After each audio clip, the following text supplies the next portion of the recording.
नमस्कार दोस्तों, जैसे कि पता है कि मैं लखनऊ की गलियों में घूम रहा हूं और मैं पहुंच गया हूं उत्तर प्रदेश कांग्रेस कमेटी में और नेहरू भवन 10 माल एवेन्यू लखनऊ। और यहां पर हमारे गोविंद जी मिल गए हैं। जैसा कि गोविंद जी के बारे में मैं लगातार प्रसारित करने का प्रयास करता हूं और यहां एक बहुत ही बड़ा बैनर है। ये आप देखिए, यहाँ पर इस बैनर के पास यहाँ पर हमारी प्रियंका गांधी और राहुल गांधी, जो माननीय वरिष्ठ अधिकारी और वरिष्ठ नेता के रूप में जाने जाते हैं कांग्रेस के। आइए, आज अम्बेडकर जयंती है और हम सबसे पहले सर आपका हमारे चैनल में स्वागत है। क्या कुछ कहना चाहेंगे आज अम्बेडकर जयंती? सबको नमस्कार। अंबेडकर जी को सादर नमन करते हैं। हमें अंबेडकर जी से पूरे देश को प्रेरणा मिली है कि हमें शिक्षित होना चाहिए, हमें अपने पैरों पर खड़ा होना चाहिए, हमें राजनीतिक रूप से अपने पैरों पर खड़ा होना चाहिए, आर्थिक रूप से अपने पैरों पर खड़ा होना चाहिए और हमको शैक्षिक रूप से अपने पैरों पर खड़ा होना चाहिए। और हमें सभी विषयों को साथ ले करके और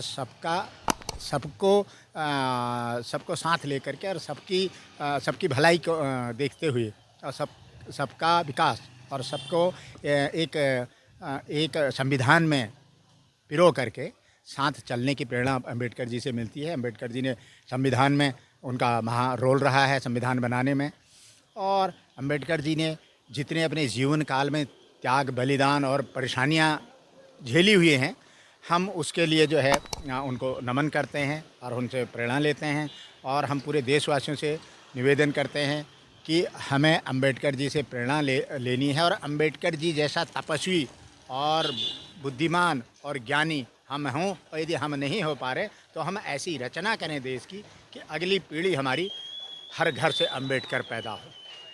हमें अम्बेडकरवाद की मतलब कि जो एक विचारधारा है और एक संकेत है, जिसके खिलाफ कई बार संसद में वर्तमान सरकार ने भी बोला है, तो इस विचार को आप कैसे देखते हैं? इस विचार को मैं ऐसे देखता हूँ जैसे लोगों की धर्म की दुकान है। एक ने एक धर्म की दुकान खोली, दूसरे ने दूसरे धर्म की दुकान, तीसरे धर्म की दुकान। अब अंबेडकर जी हैं स्टार, वो एजुकेटेड स्टार हैं, बैरिस्टर हैं और संविधान निर्माता हैं, तो वो स्टार से सुपर स्टार हैं।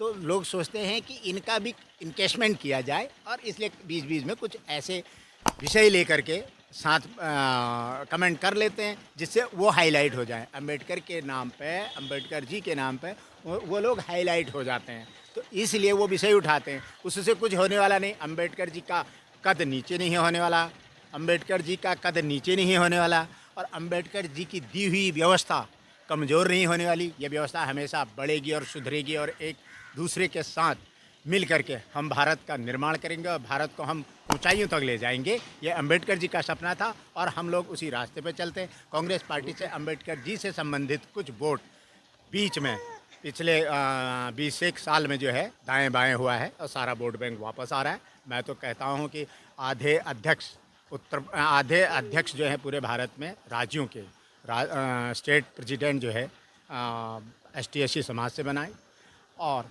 हमारे प्रधानमंत्री भी जो है ST समाज से हों, SC समाज से हों।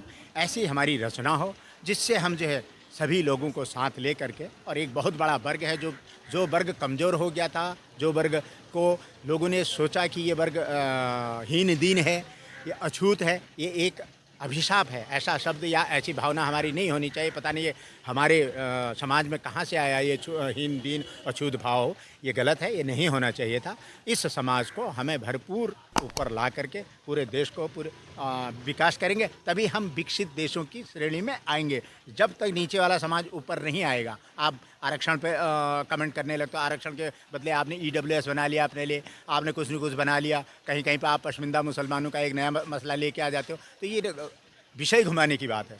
विकास की एक ही श्रेणी है, जो नीचे दबा उसको ऊपर ले आओ, तो हम विकसित राष्ट्र में तभी आ पाएंगे। आप क्या कुछ कहना चाहेंगे सर? आज कार्यकाल और सबने कहीं ना कहीं अम्बेडकर वाद को बहुत ही ज़बरदस्त तरीके से प्रसारित किया, उसके बारे में व्याख्या की। आप इस चीज़ को कैसे देखते हैं? इस समाज की जो व्यवस्था है, अगर इस समाज में अंबेडकर के संविधान को अगर हटा दिया जाए तो देश तानाशाही की तरफ चला जाएगा।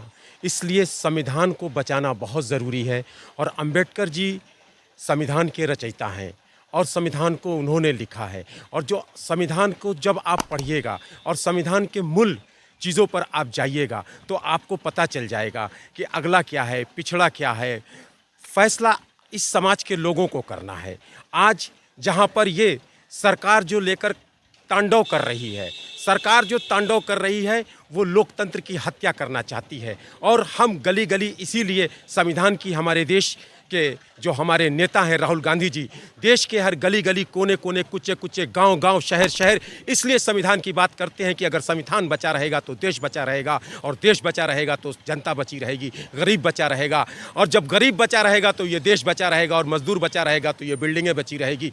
इस समाज को खड़ा करने के लिए कांग्रेस ने, पंडित जवाहरलाल नेहरू ने जो इस समाज को खड़ा किया, उस समाज की इस नीति को बताने के लिए कि ये देखो अम्बेडकर के संविधान में इस तरीके का संविधान लिखा गया जहाँ पर महिलाओं पर अत्याचार न किया जाए। जब महिलाएं विधवा हो जाती थी तो महिलाओं की शादियां नहीं होती थी, लेकिन इस अम्बेडकर के संविधान ने बताया कि देखो महिलाओं को भी जगह दी जाती है और महिलाओं को भी जगह दी। इसलिए हम आज जब अम्बेडकर जयंती मनाते हैं तो चाहते हैं कि हर गली गली, कूचे कूचे, शहर शहर, गांव गांव, चौराहे चौराहे अम्बेडकर जयंती मनाया जाए और उस शख्स को पहचाना जाए। और राहुल गांधी और पंडित जवाहरलाल नेहरू ने जो काम किया है और वो काम राहुल गांधी जी कर रहे हैं। अभी अहमदाबाद में अधिवेशन हुआ था, उस अधिवेशन में भी राहुल गांधी जी ने कहा था कि संविधान को बचाना है और संविधान की लड़ाई लड़नी है। तो अम्बेडकर जी संविधान के रचयिता हैं और संविधान को बचाने के लिए हम लोगों ने कसम खाई है, हम कांग्रेसियों ने संकल्प लिया है और कसम खाई है कि आईने से आईने को दिखाना है,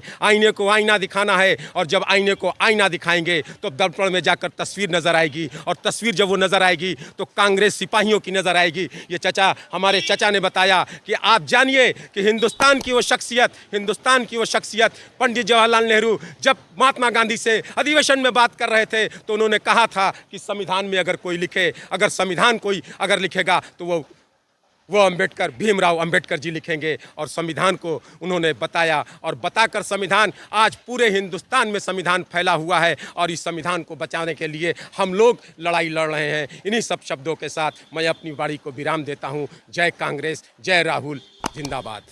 और आपका भी टीवी चैनल माध्यम से मैं आपका ये शुक्रिया अदा करता हूँ कि हमारी बातों को सरकार तक पहुँचाने का कार्य करें।